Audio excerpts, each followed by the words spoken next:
Hello friends, welcome back to my channel. அனைவருக்கும் மிகப்பெரிய வணக்கம். இன்றைக்கி எதை பற்றின வீடியோ அப்படின்னு சொல்லி பார்த்தீங்கன்னா, உங்களோட கர்ப்பப்பை ஆரோக்கியமாக இருக்கிறதுக்கு அது சுத்தமாக இருக்கிறது அவசியம். ஏன்னா கர்ப்பப்பையில் ஏதாவது அழுக்குகளோ கட்டிகளோ ஃபைப்ராய்ட்ஸோ இது எல்லாம் இருந்தது அப்படின்னா கருத்தரிக்கிறது இன்னும் டிலே ஆகிறதுக்கு வாய்ப்பு இருக்குது. ஒவ்வொரு மாதம் பீரியட் ஆகுறீங்க, முழுசாக உங்களுக்கு எல்லா கழிவுகளும் வெளியில் வந்துருச்சாங்கிறது தெரியல அப்படின்னா நீங்கள் ஒவ்வொரு டைம் பீரியட் ஆகிறப்பையும் ஒரு சில விஷயங்களை செய்யணும். இது வேகமாக கன்சீவ் ஆகிறதுக்கும் ஹெல்ப்பாக இருக்கும். உதவக்கூடிய ஒன்று அப்படின்னு எடுத்துக்கலாம். ஏன்னா கர்ப்பப்பை சுத்தமாக இருந்தால் ஆட்டோமேட்டிக்காக கருப்பத்திகள் ஸ்ட்ராங்காக ஆகும்.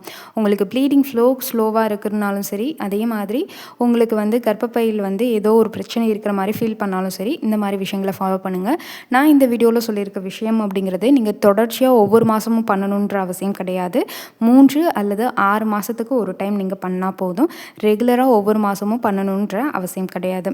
பீரியட் ஆகிறப்ப நீங்கள் நான் சொல்லக்கூடிய 3 உணவுகளை எடுக்கிறதுனால உங்களோட கர்ப்பப்பை டீடாக்ஸ் ஆகும். குறிப்பாக நம்ம கர்ப்பப்பை ஆரோக்கியமாக இருந்தாலே அதில் இன்ஃப்ளமேஷன் அப்படிங்கிறது ஏற்படாமல் இருக்கும்.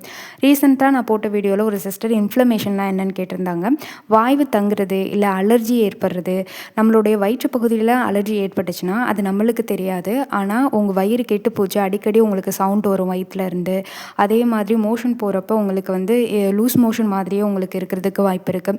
இது இல்லாமல் கேஸ் அடிக்கடி நீங்கள் ரிலீஸ் பண்ணுவீங்க, வயிறு மந்துப்பாக இருக்கும், இல்லை அப்படின்னா பசி எடுக்காமல் இருக்கும், வயிறு உப்பசமாக இருந்துகிட்டே இருக்கும். இது எல்லாமே உங்களுக்கு இன்ஃப்ளமேஷன் அப்படின்றதுல வரும். இன்ஃப்ளமேஷன் ஆணுச்சு அப்படின்னா கர்ப்பப்பையில் வாய்வு தங்க ஆரம்பிக்கும். ஆட்டோமேட்டிக்காக இம்ப்ளான்டேஷன் ஃபெயிலியர் ஆகிறதுக்கு வாய்ப்பு இருக்குது. அதுதான் இன்ஃப்ளமேஷன்.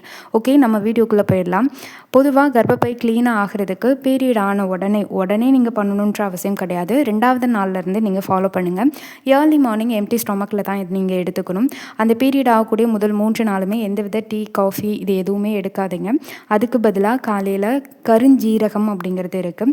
கருஞ்சீரகம் ப்ளஸ் அது கூட கருப்பட்டி அப்படிங்கிறது சேர்த்து எடுங்க. இது நம்மளோட முன்னோர்கள் சொன்ன விஷயம் அப்படிங்கிறது தான். நார்மலாக நம்ம வீட்டில் பீரியட் ஆகிறப்ப இந்த மாதிரி விஷயங்கள் எல்லாமே நிறைய பேர் வீட்டில் செய்வாங்க. குறிப்பாக அந்த ஆஃப்டர் டெலிவரிக்கு அப்புறம் கர்ப்பப்பையில் இருக்கக்கூடிய கழிவெல்லாம் வெளியில் வரணும் அப்படின்ற காரணத்துக்காக பெரியவங்க செய்யக்கூடிய விஷயம் அப்படிங்கிறது. உங்களுக்கு கருஞ்சீரகம் கிடைக்கல அப்படின்னா எள்ளு அப்படிங்கிறத எடுத்துக்கோங்க. இது ஃபர்ஸ்ட் அப்படிங்கிறது. அதாவது கருஞ்சீரகம், கருப்பட்டி இது ரெண்டும் ரொம்ப ரொம்ப முக்கியம். 2வது இஞ்சிங்கிறது நல்ல டீடாக்ஸ் ட்ரிங்க் அப்படிங்கிறது. இஞ்சி ஒரு சிலருக்கு அலர்ஜி இருக்குது, சைனஸ் ப்ராப்ளம் இருக்குது அப்படின்னா நீங்கள் டாக்டரை கன்சல்ட் பண்ணி தான் எடுக்கணும். நீங்கள் எடுக்க வேண்டாம். பீரியட் டைமில் நீங்கள் காலையிலையும் சரி, இல்லை சாயந்தரமும் சரி, இல்லை காலையில் எடுக்கிறீங்கன்னா சாயந்தரம் வேண்டாம், சாயந்தரம் எடுக்கிறீங்கன்னா காலையில் வேணாம். ஆனால் டீ, காஃபி எம்டி ஸ்டொமக்கில் வேணவே வேண்டாம். ப்ரெக்னன்சிக்கு ட்ரை பண்ணுறா இருந்தால் நீங்கள் உங்கள் ஆள்காட்டி விரலில் 2வது கோடு அளவுக்கு நீங்கள் இஞ்சியை நல்லா நச்சு 1 கிளாஸ் தண்ணியில் கொதிக்க போடுங்க. கொதிக்க போட்டு அது 3/4 கிளாஸ் வர்ற அளவுக்கு, அதாவது ஒரு 5 நிமிஷம் சிம்லேயே லோ ஃப்ளேம்லேயே வச்சு கொதிக்க விடுங்க. கொதித்ததுக்கப்புறம் அதை ஃபில்டர் பண்ணி அது கூட கருப்பட்டி இருக்கும் இல்லையா, அதை நீங்கள் உடச்சி வச்சுட்டு அது கூட கலந்து இனிப்புக்காக அது கூட கலந்து நீங்கள் அதை எடுத்துக்கலாம். இது கர்ப்பப்பை க்ளீன் ஆகிறதுக்கு ரொம்ப யூஸ்ஃபுல்லாக இருக்கும். அண்ட் அதே சமயம் அடுத்தது 3வதுன்னு பார்த்தீங்கன்னா கருப்பட்டி ப்ளஸ் எள்ளு அப்படிங்கிறது எல்லாத்துலேயுமே காமனாக இருக்கிறது அப்படிங்கிறது கருப்பட்டி. கர்ப்பப்பைக்கு அவ்வளோ ஒரு மருந்து அப்படின்னு சொல்லலாம். அதனால தான் கருப்பட்டி அப்படின்னு பேர் அதுக்கு. இது நிறைய பேருக்கு தெரியறது கிடையாது. முன்னொரு காலத்துலனா இந்த மாதிரினா நிறைய விஷயங்கள் செஞ்சு தான் நம்மளோட முன்னோர்கள்லாம் ஈஸியாக 8லேருந்து 9 குழந்தைங்க வரைக்கும் பெற்றுக்கிட்டாங்க. பட் இப்போ நம்ம எல்லாருக்கும் தெரியுதான்னு கேட்டிங்கன்னா கொஸ்டின் மார்க் தான். நம்ம அந்த டாபிக்லாம் பற்றி பேச வேண்டாம். நீங்கள் பீரியட் ஆனதுக்கப்புறம் இது எல்லாத்தையுமே ஃபாலோ பண்ணுங்கள். குறிப்பாக உங்களோட பீரியட் டைமில் கருப்பு எள்ளு 1 டியூஸ்பூன்லேருந்து 2 டியூஸ்பூன் எடுத்துக்கலாம். இல்லைனா அச்சாக இருக்கும் கடைகளில் எள்ளச்சு அப்படின்னு சொல்லி விற்பாங்க. அந்த மாதிரி இருக்கிறதையும் நீங்கள் வாங்கி சாப்பிடுங்க. பீரியட் டைமில் இது எல்லாமே வாங்கி சாப்பிடுங்க. இது எல்லாத்த விட ரொம்ப முக்கியமானது என்ன அப்படின்னு பார்த்தீங்கன்னா, இது 3 காமனாக உங்கள் கர்ப்பப்பை சுத்தம் செய்கிறதுக்கு. இது இல்லாமல் மலைவேம்பு அப்படிங்கிறது இருக்குது. அண்ட் இழந்த இலை பொடி, இல்லை இழந்த இலை கசாயம் அந்த மாதிரியும் இருக்குது. இழந்த இலையை நீங்கள் எப்படி மலைவேம்புக்கு ஒரு கைப்பிடி இலையை போட்டு அதுக்குள்ள 4 மிளகு போட்டு அதுக்கப்புறம் மஞ்சள் சேர்த்து அதை நல்லா அரைச்சி ஒரு உருண்டையாக எடுக்கிறதா இருந்தாலும் எடுக்கலாம், இல்லைன்னா தண்ணியாக எடுக்கிறதா இருந்தாலும் எடுக்கலாம். அதே மாதிரி தான் மிளகு, வெள்ளை பூண்டு, அதுக்கப்புறம் இழந்த இலை அப்படிங்கிறது. இதை இது பண்ணி குட்டி குட்டி உருண்டையாக நீங்கள் எடுத்துக்கணும் அப்படின்னு சொல்லுவாங்க. இதுக்கான வீடியோஸ் எல்லாமே நான் போட்டிருக்கேன். கீழே டிஸ்கிரிப்ஷனில் ஹோம் ரெமிடிஸ் அப்படின்னு ஒரு டைட்டில் இருக்கும். இல்லைன்னா நம்ம சேனல் ஹோம் பேஜ் போங்க, அதை போய் ஃபாலோ பண்ணிக்கோங்க. ஓகேவா? அதில் தான் நல்ல தெளிவாக உங்களுக்கு இருக்கும். அது எல்லாமே ஃபாலோ பண்ணுங்கள், ரொம்ப யூஸ்ஃபுல்லாக இருக்கும். ஹோம் ரெமிடிஸ் எல்லாமே அதில் இதில் இருக்குது, அதை ஃபாலோ பண்ணிக்கோங்க. கலர்ச்சிக்காய் எல்லாமே இருக்குது. பிசிஓடி பிசிஓஎஸ் இருக்கவங்க எல்லாருமே 6 மாதத்துக்கு ஒரு டைம்.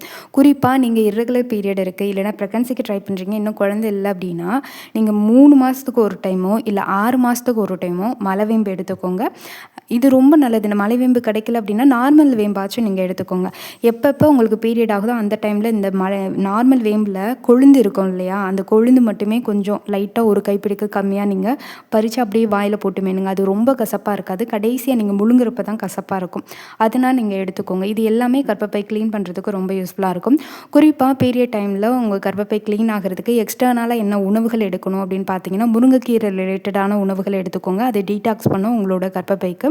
அண்ட் மாதுளம்பழம் எடுத்துக்கோங்க, எள்ளு எடுத்துக்கோங்க. எள்ளு ரொம்ப ரொம்ப முக்கியம். இந்த வீடியோவில் 3 உணவுன்னு சொல்லி எக்ஸ்ட்ராவே நிறைய உணவுகள் சொல்லியிருக்கேன். 3 உணவுகள் மெயினாக நம்மளுக்கு கருப்பட்டி எல்லாத்துக்குமே காமனாக வரும். 2வது கருஞ்சீரகம், அதாவது 3வது வந்து உங்களுக்கு வந்து இஞ்சி, அண்ட் 4வது வந்து உங்களுக்கு எள்ளு. இது எல்லாமே எடுத்துக்கோங்க. நான் சொன்ன உணவுகளுமே அந்த பீரியட் டைமில் எடுத்துக்கோங்க. இது கர்ப்பப்பை பலப்படுத்துறதுக்கு ரொம்ப ரொம்ப யூஸ்ஃபுல்லாக இருக்கும். அடுத்தடுத்த வீடியோக்குள்ளே இன்னும் இது ரிலேட்டடாக கர்ப்பப்பை பலப்படுத்தக்கூடிய உணவுகள் என்ன இருக்குது, கர்ப்பப்பை பீரியட் டைமில் நீங்கள் என்னென்ன உணவுகள் சாப்பிட்ணும், இது மாதிரி டீட்டெயில் இன்ஃபர்மேஷன் வீடியோ போடுறேன். நீங்கள் சேனலை மட்டும் சப்ஸ்கிரைப் பண்ணிக்கோங்க. நம்ம சேனலில் முழுக்க முழுக்க கருத்தரிக்கிறதுக்கான எல்லா டிப்ஸ் வீடியோஸுமே ஆல்ரெடி போஸ்ட் பண்ணிட்டேன். எல்லாமே இந்த வீடியோடைய டிஸ்கிரிப்ஷனில் ஒரு சில பிளேலிஸ்ட் கொடுத்துருக்கேன். நம்ம சேனல் நேம் கிளிக் பண்ணி ஹோம் பேஜ் போனீங்கன்னா அங்கே பிளேலிஸ்ட்டுன்னு இருக்கும். அதை போய் பார்த்து தெரிஞ்சுக்கோங்க. ரொம்ப யூஸ்ஃபுல்லாக இருக்கும். மறக்காமல் பாருங்கள். Egg growth, food, ovulation, after ovulation, இண்டோகோஸ் எல்லாத்துக்குமே டைட்டிலில் தனித்தனி வீடியோஸ் இருக்குது. கிட்டத்தட்ட 50 வீடியோஸ்க்கு மேலே ஒவ்வொரு டைட்டிலும் இருக்குது. ரொம்ப யூஸ்ஃபுல்லாக இருக்கும். நம்ம சேனலில் மெம்பர்ஷிப் ஓப்பன் பண்ணியிருக்கேன். அதோடைய லிங்க் கீழே டிஸ்கிரிப்ஷனில் சேனல் ஜாயின் லிங்க்னு கொடுத்துருக்கேன். அதோடைய பெனிஃபிட்டும் நிறைய பேர் வந்து எனக்கு என்ன பண்ணுறதுனே தெரியல, எனக்கு வந்து ஐயுஐ ஃபெயிலியர், ஐவிஎஃப் ஃபெயிலியர், என்ன பண்ணட்டும் சிஸ்டர் அடுத்தது அப்படின்னு சொல்லி கேட்குறீங்க. நீங்கள் எல்லாருமே மெம்பர்ஷிப் வந்துடுங்க. மெம்பர்ஷிப்பில் உங்களோட ப்ராப்ளம் என்ன, எதனால் நீங்கள் இந்த ட்ரீட்மெண்ட் போயிருக்கீங்க, அண்ட் என்ன இஷ்யூ உங்களுக்கு இருக்குது அப்படின்னு நீங்கள் எனக்கு மெசேஜ் பண்ணிங்க அப்படின்னா உங்களுக்கு உங்கள் நேமில் தனியாக ஒரு வீடியோ வந்து க்ரியேட் பண்ணி நான் உங்களுக்கு போடுறேன். ரொம்ப யூஸ்ஃபுல்லாக இருக்கும். அண்ட் மெம்பர்ஷிப்பில் வந்து வீடியோஸ் மட்டும் கிடையாது, உங்களுடைய கமெண்ட்க்கு ஃபர்ஸ்ட் ப்ரியாரிட்டி இருக்கும். மறக்காமல் எல்லாரும் ஜாயின் பண்ணிக்கோங்க. ஓகே, இந்த வீடியோ பார்த்தமைக்காக நன்றி. இன்னொரு இன்ட்ரெஸ்டிங்கான வீடியோவில் சந்திக்கிறேன். நன்றி.